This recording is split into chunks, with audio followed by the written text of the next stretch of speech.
श्री सत्य गुरुदेवाय नमः। 11वें स्कंद से जो ब्राह्मण का जो दृष्टांत है उसको सुनिए।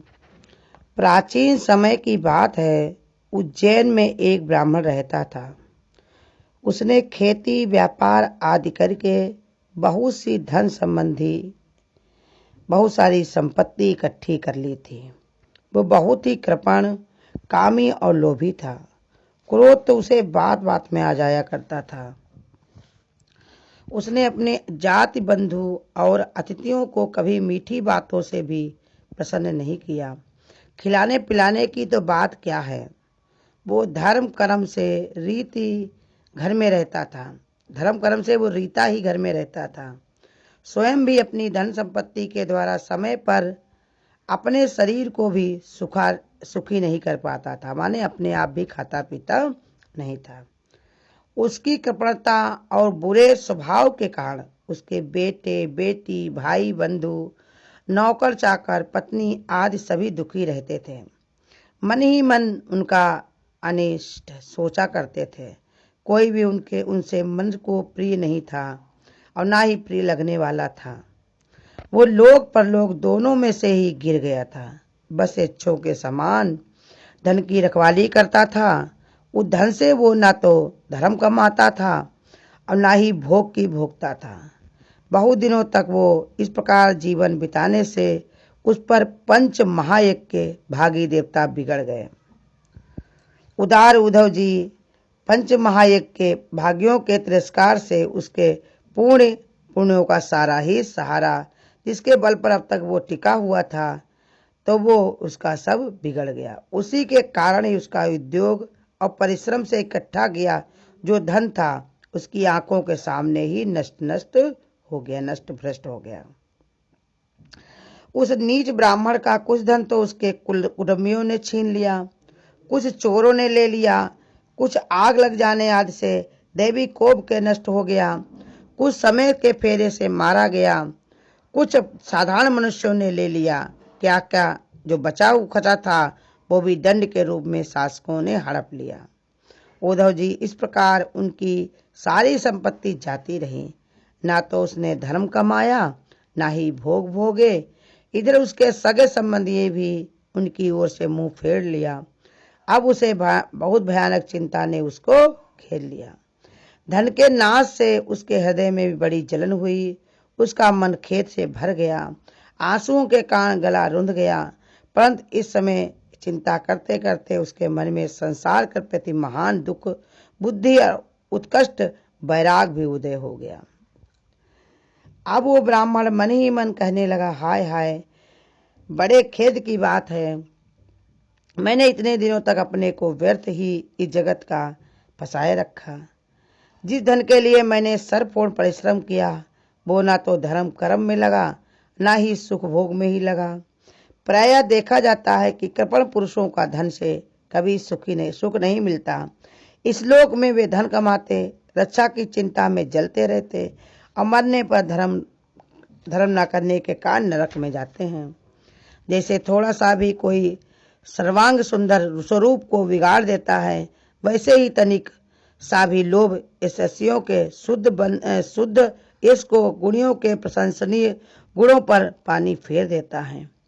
धन कमाने में, कमा लेने पर उसको बढ़ाने में, रखने एवं खर्च करने में तथा उसके नाश और उपयोग में जहाँ देखो वो निरंतर परिश्रम, भय, चिंता और भ्रम का भी सामना करना पड़ता है। चोरी, हिंसा, झूठ बोलना, दंभ, काम, क्रोध, गर्व, अहंकार, भेद बुद्धि, वैर, अविश्वास, स्पर्धा, लंपटा, जुआ और शराब, ये 15 अनर्थ मनुष्यों के धन के कारण ही माने जाते हैं।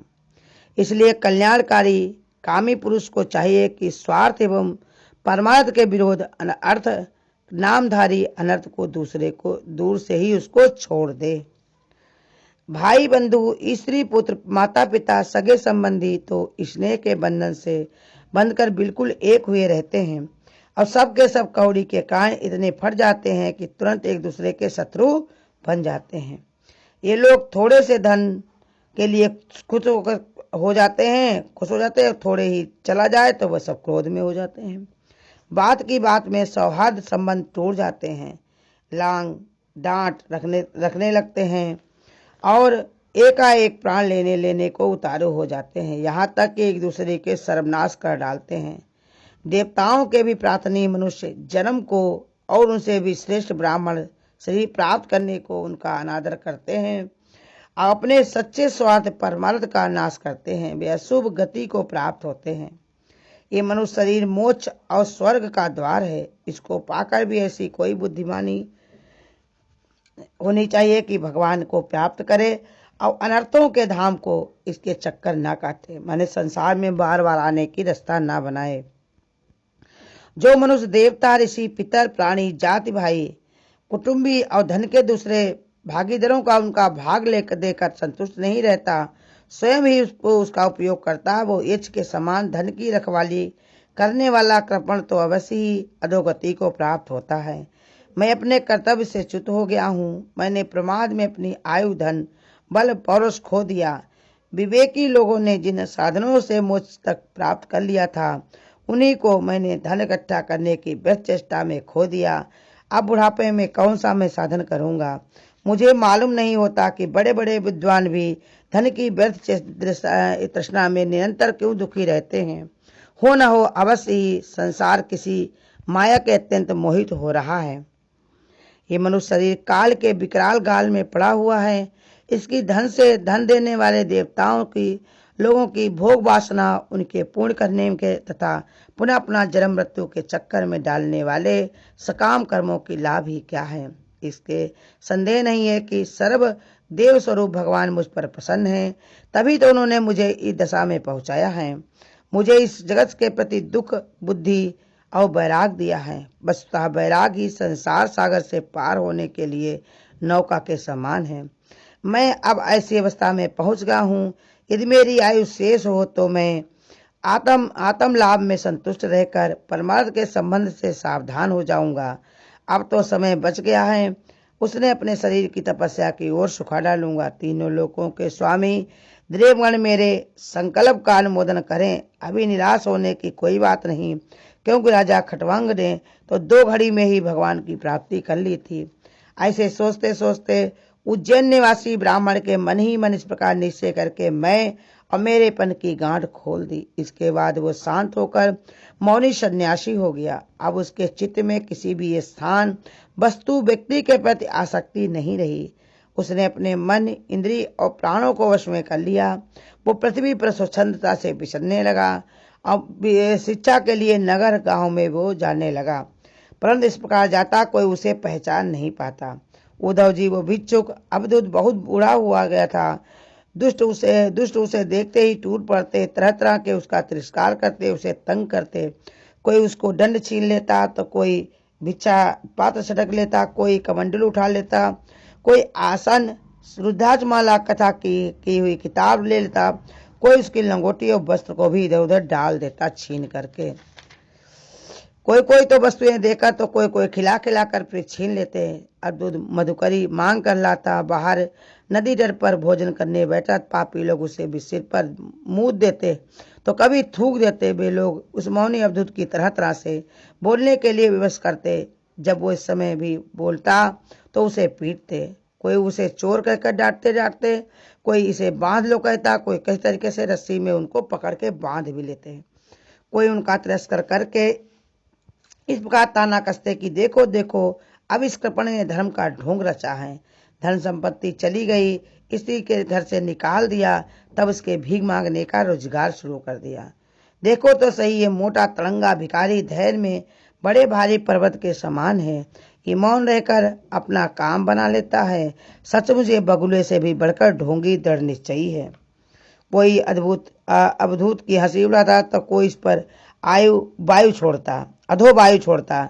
जैसे लोग तोता, मैना आदि पालतू पक्षियों को बांध लेते, पिंजरों में बंद कर देते, वैसे उसे कोई न कोई उसे डाल भी लेता था अपने घरों में, किंतु वो सब कुछ चुपचाप सह लेता। उसे कभी ज्वर आदि के कारण दैनिक पीड़ा सहनी पड़ती, कभी गर्मी सर्दी आदि में दैवी संकट उठाना पड़ता, कभी दुर्जन लोग उसे अपमान आदि के द्वारा उसे भौतिक पीड़ा पहुंचाते, परंतु भिक्षु के मन में इससे कोई विकार नहीं होता। वो समझता था कि सब मेरे पूर्व जन्म के कर्मों का फल है और इसे मुझे अवश्य भोगना ही पड़ेगा। यद्यपि नीच मनुष्य तरह तरह के तिरस्कार करके उसे धर्म के गिराते की चेष्टा किया करते, फिर भी वो बड़ी दृढ़ता से अपने धर्म में स्थित रहता।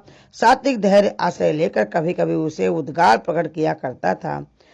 मेरे सुख अथवा दुख का कारण ना तो ये मनुष्य है, ना ही देवता है, ऐसे ब्राह्मण कहता था, ना ये शरीर है, ना ये कर्म, ये काल आदि है।